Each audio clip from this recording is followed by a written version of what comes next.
Hello friends, good morning, good evening all of you. Myself Gokul Chandrana from India. তো আমরা প্রত্যেকেই excited because of that যে আমাদের যে 360 যে ওয়েবিনার হয়েছিল সেখানে স্পেশাল গেস্ট হিসেবে স্যার এসেছিলেন। এটা অলরেডি আমরা ব্যাক অফিসে একটা পোস্টে পেয়েছিলাম। তারপরে 360 ওয়েবিনারও হয়েছে এবং সেখানে রেড স্যার, মাটি স্যার এবং খিস স্যার ছিলেন। এবং রেড স্যার ফার্স্টে এসেই কিন্তু তিনি আমাদের এই যে উইকলি আপডেট তিনি দিয়েছিলেন, সেই উইকলি আপডেটগুলো দারুণভাবে তিনি দিয়েছিলেন এবং সারা উইকে কী কী হয়েছে সমস্ত বিষয়গুলো নিয়ে তিনি আলোচনা করেছিলেন। তো আমরা নেক্সট আমরা স্যার এসে কী কী আপডেট দিয়ে গেছেন সেই বিষয়গুলো আপনাদের সঙ্গে শেয়ার করব। তার আগে বলবো এই ভিডিওটি যারা নতুন দেখছেন চ্যানেলটিকে সাবস্ক্রাইব করবেন, লাইক শেয়ার কমেন্ট করবেন এবং পাশের বেল আইকনটিকে অন করে দেবেন যাতে নতুন কোনো ভিডিও আমরা এই চ্যানেলে আপলোড করলে সহজেই আপনার নোটিফিকেশানটা পেয়ে যান। তো চলে আসি যে স্যার এসে কি আমাদের বার্তাটা দিয়েছেন। কালকে স্যার খুব খুশিতে ছিলেন এবং স্যার ফার্স্ট এসে তিনি অনেক কিছু কথা বলেছিলেন, সবটাই হয়তো আমি এই ভিডিওতে বলতে পারবো না। তার কারণ হচ্ছে অনেকক্ষণ ধরেই স্যার ছিলেন এবং অনেক আপডেট দিয়েছেন। অলরেডি ব্যাক অফিসে আপডেটটা পোস্ট হয়ে গেছে, আপনারা দেখে নেবেন পুঙ্খানুপুঙ্খানুভাবে আপনারা দেখবেন। এবং স্যার কী বলতে চান, অনেক কিছু বলতে চেয়েছেন, ফাউন্ডার্সদের উদ্দেশ্যে অনেক কিছু বলতে চেয়েছেন এবং তিনি কী চ্যালেঞ্জ অ্যাকসেপ্ট করছেন সেগুলোও বলছেন। এবং এই লাস্ট ইয়ারে তিনি কিসের কী কষ্টের মধ্যে, কী যন্ত্রণার মধ্যে দিয়ে তিনি অ্যাকসেপ্ট করেছেন বা কী যন্ত্রণার মধ্যে দিয়ে তিনি এগিয়ে যাচ্ছেন সেগুলো নিয়েও তিনি আলোচনা করেছেন।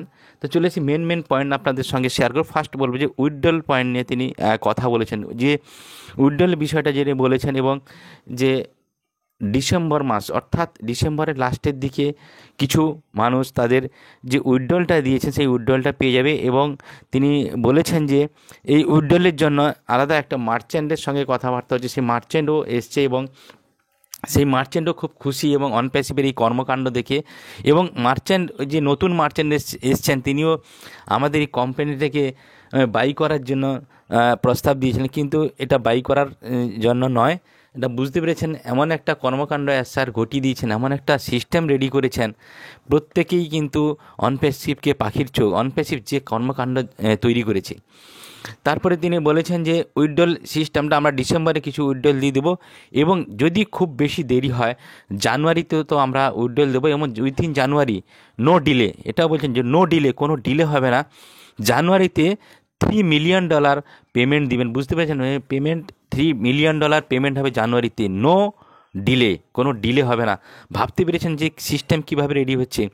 জানুয়ারিতে কিছু হবেই অবশ্যই। এবং এটাও বলেছেন যে হলিডে মানে ডিসেম্বরে যে হলিডে আছে অর্থাৎ 25 ডিসেম্বরে অর্থাৎ খ্রিস্টমাসের যে হলিডে, সেই হলিডের আগে কিছু পেমেন্ট দেওয়ার হার্ডলি তিনি চেষ্টা করেছেন। যদি কোনো সমস্যা হয়ে থাকে তিনি কিন্তু জানুয়ারি মাসে $3 মিলিয়ন পেমেন্ট দেবে উইথাউট ডিলে, মানে ডিলে ছাড়া, কোনো ডিলে হবে না, ওই ডাউনের মধ্যে মাস্ট তিনি পেমেন্ট দিবেন, এটাও বলেছেন। এছাড়া তিনি এটাও বলেছেন যে ওই যে উইথড্রল অপশানটা, উইথড্রল অপশানের গিয়ে উইথড্রল করতে গিয়ে যেখানে উইথড্রলের জায়গায় অপশানের জায়গায় একটা অপশান আসবে উইথড্রলের পাশে, কী অপশান না এডিট অপশান। এডিট অপশান কি না, অনেকেই যারা ওই উইথড্রল করতে গিয়ে অনেকে চাইছেন তার ডলারের অ্যামাউন্টটা বাড়াতে, অনেকে চাইছেন ক্রিপ্টোতে পেমেন্ট নিতে, অনেকে চাইছে ব্যাঙ্কে পেমেন্ট নিতে। যদি কোনো মতামত চেঞ্জ করতে চান সেই জায়গা থেকে এডিট অপশানটা দেওয়া হয়েছে। ওই এডিট অপশানের মাধ্যমে আপনি কিন্তু ব্যাঙ্কে বা ক্রিপ্টোতে উইথড্রল নিতে পারেন। এছাড়া আপনার ডলার যদি বাড়াতে চান, হয়তো অনেকেই পেমেন্ট উইথড্রল মেরে দিয়েছেন, উইথড্রল মারার পরে আপনার ওয়ালেটে ডলার জমেছে, সেই ডলারটা আপনি বাড়া ডলারটা নিতে চান, তো সেখানে আপনি চেঞ্জ করে নিতে পারেন। হয়তো আপনার $200 জমে আছে, সেখানে আপনি আগে উইথড্রল মেরেছেন $150, তো আপনি $50 বাড়িয়ে নিতে পারেন। এই এডিট অপশানটা ওখানে দেওয়া থাকবে। তো সেই জায়গায় প্রত্যেকেই বলবো আপনারা এই এডিট অপশানটা দিয়ে আপনারা ক্রিপ্টো বা ব্যাঙ্কে বা ব্যাঙ্ক থেকে আপনারা ক্রিপ্টোতে চেঞ্জ করতে পারেন এবং আপনাদের ডলারের যে পেমেন্ট উইথড্র যে অ্যামাউন্টটা সেটাও বাড়িয়ে নিতে পারেন। তারপরে তিনি বলেছেন পেমেন্টের যেটা আমরা যে প্যাকেজ বাই করার সময় যে পেমেন্ট করছি, সেই পেমেন্টের যে ভিসা কার্ড বা মাস্টার কার্ডের যে ভলিউমটা অলরেডি বাড়ছে এবং স্মুথলি পেমেন্ট হচ্ছে, সেটাও তিনি কিন্তু কালকে বলেছেন এবং দারুণভাবে এটা এক্সপ্লেন করেছেন যে ইজিলি কিন্তু মাস্টার কার্ড এবং ভিসা কার্ডে আমরা পেমেন্ট করতে পারছি এবং পেমেন্ট হচ্ছে এবং এখানে কোনো রিঙ্কেলস আসছে না এবং ইজিলি পেমেন্ট হচ্ছে। তো আপনারা চাইলে ভিসা এবং মাস্টার কার্ডের মাধ্যমে পেমেন্টও করতে পারবেন এবং নতুন যে মার্চেন্ট আসছে, নতুন মার্চেন্টে আরও ভলিউম বাড়বে, আরও দারুণভাবে আমরা উইথড্রলও দিতে পারবো। নেক্সট বলেছেন যে বাংলাদেশের যে নোটিশ, অর্থাৎ বাংলাদেশ থেকে যে নোটিশ দেওয়া হয়েছিল সেটা একটা মিসআন্ডারস্ট্যান্ডিং হয়েছিল। কারণ কি, ব্যাংকিং সিস্টেম থেকে অনেকেই বলছিল যে বাংলাদেশ থেকে অনেক টাকা কিন্তু বাইরে চলে যাচ্ছে, এটা নিয়ে একটা নোটিশ দেওয়া হয়েছিল। তো এটা নিয়ে মিসআন্ডারস্ট্যান্ডিং হয়েছিল, এটাও আন্ডার কন্ট্রোলে চলে এসেছে। এবং এছাড়া একটা নোটিশ হয়েছিল যেটা এমএলএম নিয়ে একটা মন্তব্য করেছিল, এটা কিন্তু এমএলএম নয়, এটাও প্রমাণ হয়ে গেছে। এবং এই জায়গা থেকে আমাদের লিগ্যাল টিমও দারুণভাবে কাজ করছে যাতে এই সমস্ত রিঙ্কেলস থেকে সরিয়ে আসা যায়। তো অনেকটাই বাংলাদেশের এই সমস্যাগুলো আন্ডার কন্ট্রোলে চলে এসছে, এটা নিয়ে কোনো চাপ নেই। এছাড়া তিনি আরও বলেছেন যে আর্লি বার্ডস ফাউন্ডার মানে যারা আগে মানে প্রথমেই যারা ফাউন্ডারশিপ হয়েছে, মানে যারা কমিউনিটি তৈরি করেছেন, তাদের যে আলাদা একটা সম্মান রয়েছে, তাদের যে আলাদা একটা রিওয়ার্ড রয়েছে, সেই বিষয়ে কিন্তু কালকে স্যার বলেছেন। এটা আমাদের কাছে একটা খুশির খবর, যারা ডে ওয়ান থেকে ফাউন্ডারশিপ নিয়েছেন এবং দারুণভাবে অনপ্যাসিভকে প্রমোট করেছেন এবং অনপ্যাসিভ নিয়ে কাজ করেছেন এবং বহু মানুষের সঙ্গে যোগাযোগ রেখে বহু মানুষকে নলেজ দিয়ে ডেভেলপ করেছেন এবং ওয়েবিনারের মাধ্যমে। তো সেই আর্লি বার্ড ফাউন্ডারদের জন্য আলাদা একটা রিওয়ার্ডস হয়েছে, সেটাও আমরা কালকে একটা হিন্টস অলরেডি পেয়ে গেছি।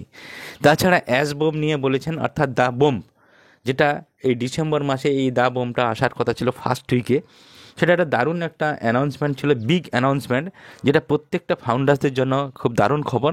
যে বিষয়টা কিন্তু এখনও স্যার সেটা রেডি হয়ে গেছে, কিন্তু বাট অ্যানাউন্সমেন্ট করার মতো সক্ষম হয়ে ওঠেনি। তার কারণ হচ্ছে তিনি বলছেন যে একটা সিচুয়েশান দরকার, সেই সিচুয়েশানের মধ্যে আমরা কিন্তু এই দ্য বোমটাকে অ্যানাউন্স করবো, সেটা হয়তো এই মাসে লাস্টের দিকে হতে পারে বা জানুয়ারি মাসের দিকে হতে পারে। তো তিনি এটা বলেছেন যে একটা সিচুয়েশান ওয়াইজ কিন্তু এই বোমটাকে তিনি ফেলবেন ও সেই বোমটা আমাদের প্রত্যেকের জন্য একটা খুশির খবর হবে। তো এই নিয়ে কোনো ডাউট নেই। তো মোটামুটি আমরা আজকের এই আপডেটটা 360 যে আপডেটটা আমরা পেয়েছি সেটা আপনাদের সঙ্গে শেয়ার করলাম। এবারে চাইলে আপনারা ডিটেলসে আপনারা আমাদের ofounders.net যে আপডেট সেকশান আছে, সেই আপডেট সেকশানে আমাদের এই 360 আপডেটটা নিখুঁতভাবে পেয়ে যাবেন। তো প্রত্যেকই পেশেন্স নিয়ে থাকুন, আমরা দারুণ একটা জায়গায় যাচ্ছি। এবং জানুয়ারি মাস হচ্ছে মেমোরেবল মান্থ। হয়তো আপনারা বলবেন যে ডিসেম্বর মান্থ মেমোরেবল মান্থ বললেন এবং তারপর জানুয়ারি মান্থ বলছেন, এবং অলরেডি স্যার বলেছেন যে ডিসেম্বর মাসেও আমরা অনেকে উইথড্রল পেয়ে যেতে পারি। এবং তাছাড়া জানুয়ারি মাস উইথাউট ডিলে আমাদের প্রত্যেকেই পেমেন্ট আসবে, উইথড্রল আসবে এবং এটা $3 মিলিয়ন পেমেন্ট আসবে। Thank you so much, have a nice day.